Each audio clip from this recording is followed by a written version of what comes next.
रुपए खर्च करेंगे और यदि हमने ये संकल्प का दीपक जलाने में यदि हम सफल हो गए और जो हम कह रहे हैं कि हम बड़ी आसानी से 100 करोड़ होंगे, जो कि मुझे विश्वास है कि ज़रूर होंगे, तो हम जो है किसी के दरवाजे पर वोट मांगने भी नहीं जाएंगे, तब भी हमारे चंद्रगुप्त विजयी होंगे 100%।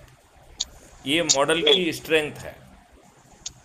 नहीं, मैं केवल इतना चाहता हूं कि ये पहले फेज में हम उनको थोड़ा सा सत्ता वाली बात को थोड़ा सा पीछे रखें, मतलब उसके बारे में मोटा मोटी बात तो करें, नहीं, लेकिन उसको उसको अपन सबसे लास्ट में कहेंगे। हाँ हाँ, जी जी जी जी मतलब जो है, जैसे मान लो ये अपन ने 5 वाली बात कही, 5 वालों का जब समापन होगा, उस समापन में ये बात रखी जाए कि अभी तक अपन ने ये बात कही है, लेकिन हमें एक वैधानिक ढांचा भी खड़ा करना होगा। तो जी जी। वो वैधानिक ढांचा खड़ा करने का ये विकेंद्रीकृत नेतृत्व व्यवस्था है, तो इसका फायदा आपको मिलना चाहिए और इसमें हाँ आपको कुछ करना नहीं है। मतलब ये तो इतनी पावरफुल है कि आपको किसी के पास जाकर, मतलब यदि मान लो अपन ये कहें कि कोई दुष्ट है, कोई दुर्जन है, कोई अपराधी है, इवन कोई किसी पार्टी का, किसी संस्था का, किसी सामाजिक संस्था का, किसी धार्मिक संस्था का अंधभक्त भी है, तो भी वो ग्राह्य है।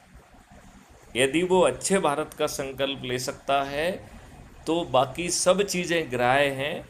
क्योंकि अत्री साहब, अपना मानना ये है कि वो आज जिस स्थिति में पहुंचा है, उसका कारण आज की सामाजिक, कानूनी और जो व्यवस्थाएं हैं उसके कारण वो उस स्थिति में पहुंचा है।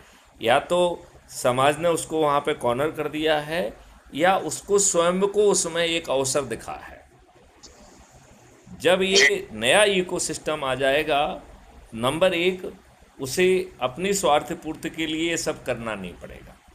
लेकिन यदि मान लो उसका डीएनए खराब हो गया है, उसकी प्रवृत्ति खराब हो गई है, तो नई जो पुलिस और न्याय की व्यवस्था होगी, उसमें वो 45 दिन के अंदर जेल में पहुंच जाएगा सुनिश्चितता के साथ। लिहाजा उसकी नेगेटिव प्रवृत्ति भी उसको जो है नेगेटिव रखने के लिए नहीं, नेगेटिव नहीं रह पाएगा। तो इसलिए मुझे आज वो कैसा है इस बात से कोई लेना देना ही नहीं। केवल अपन को यही देखना है कि क्या हम अपने बच्चों को एक अच्छा भारत सौंप कर देने जा रहे हैं, ये बहुत ज़रूरी है।